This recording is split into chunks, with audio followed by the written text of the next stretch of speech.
This image is Reinsurance Plaza. It's an iconic building in downtown Nairobi CBD.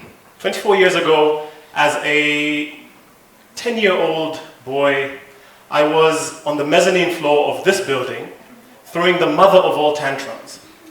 I was very upset. Now you might ask, why was I upset? It had something to do with the fact that this particular day was the day that my mother had taken me for my monthly haircut. And as was customary, it was her time to unwind and, catch up with her girlfriends at the salon, but then bring me on board and get me to get my monthly haircut. And why was I throwing a tantrum? It's because I wanted that haircut. All right? I wanted that haircut. And if anybody who grew up in the 90s, as a young black boy who used to look up to influencers and iconic pop idols like the Fresh Prince of Bel-Air and Kid and Play and many others, you will know that that haircut was everything, right? We used to call it box or punk, yeah? And I needed that haircut. And I knew very early on that being able to have that haircut would make me feel like I was part of the in crowd, okay? But it wasn't just about the haircut. It was about something else. Suffice to say, I got the haircut. It was the school holidays, and they allowed me, they said, listen, it's okay, get the haircut, you're going to be fine. And I said to my mother, you know what, now I feel like I'm proper, but there's something missing. And I wanted something more. So I eventually went and got myself a pair of shoes. Now, I don't know how many of you remember when you were young, there were these high tops, right? Everybody knew about the high tops, and all basketball players had these high tops, and I wanted these high tops because, everybody needed to have them. And I remember having these Reebok pumps. Does anyone remember the Reebok pumps? Yeah, with a pump action.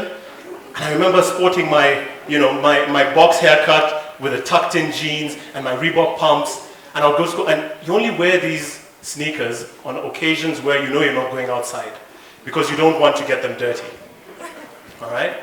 Now, there I was, a 10-year-old, stylish on my holidays, and I said to myself, why stop there? Why stop at just having the box haircut and the high tops? I needed to have something extra. I needed to be unique to myself. So I now started asking my uncles to take me to get my hair cut, and they would allow me to have this little tuft of hair at the back of my head. They used to call it a ponytail, very similar to Roberto Baggio, the Italian footballer in the 90s, right?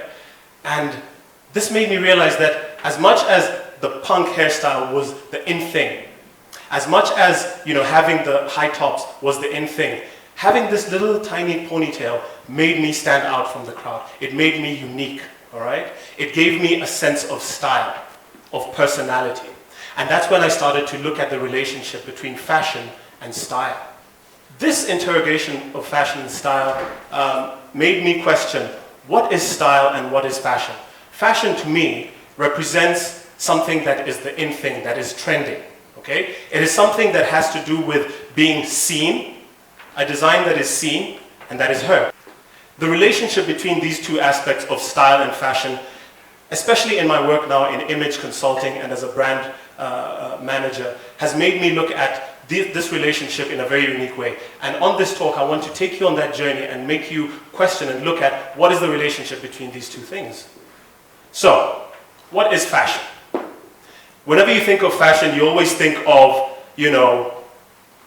shopping malls, credit cards, beautiful people in magazines, runway models, etc. For me, it's more about what is the in thing that is trending right now. It has to do with a design, something that is put together, that is deliberately put together and that is presented to the world. So this presentation means that that design has to be seen. People actually have to be able to see the design, okay? But for something to become fashionable, there needs to be another aspect where adoption happens, where people buy whatever it is that has been designed and seen. That purchase means that people are then able to manifest the fashion, and that's how something becomes fashionably trendy. How does something become fashionable, you ask? I always used to think that, oh, as long as it has gone down a runway model, then it's fine. But I've thought about certain steps that it takes to make something fashionable, and I'd like to take you on that journey with me. So step one, rather. I like to think that a common person, sometimes a poor person for that matter, will do something, whether deliberately or not deliberately, and that thing that they do, that design that they create, whether on purpose or not, will be picked up and people will think, oh. Take for example something that I used to cry for when I was a child, ripped jeans. Did anyone have that? Yeah? Torn jeans. Again, it was like rebellious. But I used to look at, where can I get these torn jeans? But I started to interrogate, where do the concept and the fashion of ripped jeans come from? And it came from poor people who did not have the ability to actually buy new jeans. So as a result of wear and tear, their jeans started to fade and they became torn and ripped. But is it enough to become fashionable? Not really. The next step in this thing is that someone who has influence, someone who is a celebrity or has a following or has the ability to move people in a particular direction, whether they are Beyonce or this guy, right? The point is, whether that thing has been seen or not is not the point. You have to have a celebrity or someone who has gravitas, who has a voice, to take this concept and then introduce it to their following. That's how the trend starts. And so once something starts trending, people think, where can I get these ripped jeans? Because if Beyonce said that it's okay, then it really should be okay. I need to find them. And this is now where people start to look. Do I get jeans and tear them myself? Or do I go to my friend and ask him to tear these jeans in a particular way? Or what do I do? Right? And this takes me to the third step, which is where the mass market, mass production, mass distribution comes into play. The stores, the design houses. Everybody who's involved in the fashion industry latches onto this thing and starts to present it to the world. This is where the height of fashion has reached, and now people start to say, yes, I can actually go into the shop and buy these. It's not just Beyonce wearing them, it's actually available in stores while stocks last. This third step is amazing because at this point, and it can take any number of years, but at this point is where people start to think, you know what, I'm in with it now. And that's where you're going to see everybody walking around with ripped jeans. And if you don't have ripped jeans, you are not in with the crowd. But this design can only last for so long. Because the fourth step in the fashion cycle is where it either endures as a statement of style or it dies out and is replaced by something else. This is the phase that I like to call style or bust. All right? And at this point in time, the ripped jeans can either continue and become a statement of style, or it can fade away altogether. Style. Style for me, like my little tuft of hair, my ponytail at the back of my head, is that thing that makes you unique. It has nothing to do with chasing trends. It has nothing to do with, being in with the crowd. It's being in with the crowd, but then having a little bit of uniqueness, having a little bit of you. That one thing that you can take and say, you know what, I'm actually stylish. I know there's this fashion trend happening, but this is me, all right? And there are numerous things that can endure as statements of style. The one thing about style, as opposed to fashion, is that it's timeless. Fashion trends come and go, but style is timeless, okay? Now I can think of a few things that are stylish. I don't know about you. One of the things is bespoke or tailored suits, are always stylish, regardless of the season, regardless of the time. I can also think about a well-placed accessory. Take this guy's hat, for example, right? It's a statement of style. Or this guy, okay? There are a couple of things that don't have to rely on things trending or celebrities adopting them. They just endure as statements of style. I want to summarize this fashion cycle. Okay, because for me, it has impacted my life immensely in my work.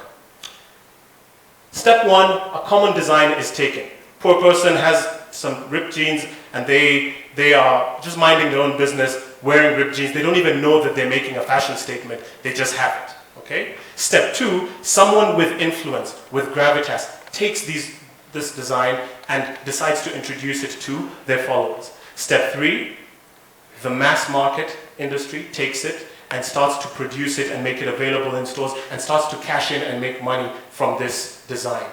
And the final step is where the design can either become a statement of style or disappear into anonymity to come back maybe a little while later.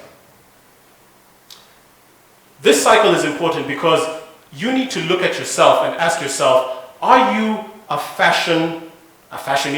Are you a trendsetter? Or are you okay just having your own unique style? That section there, the red hot section, this is for the uber trendy. This is the point where if you are not afraid to chart your own path, Kanye West comes to mind, where you're willing to just do something that has never been seen before, you're uber trendy, you're considered at the height of fashion.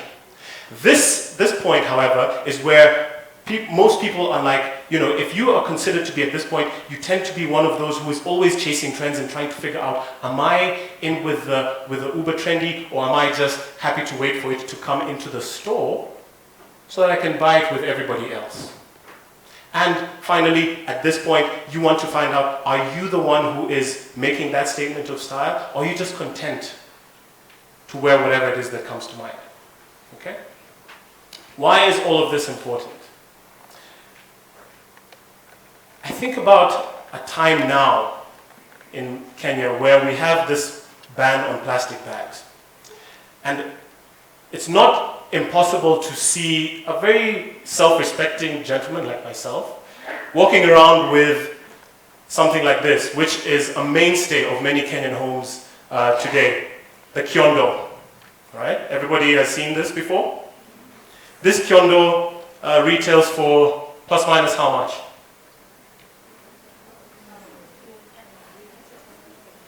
More than 1,000 shillings?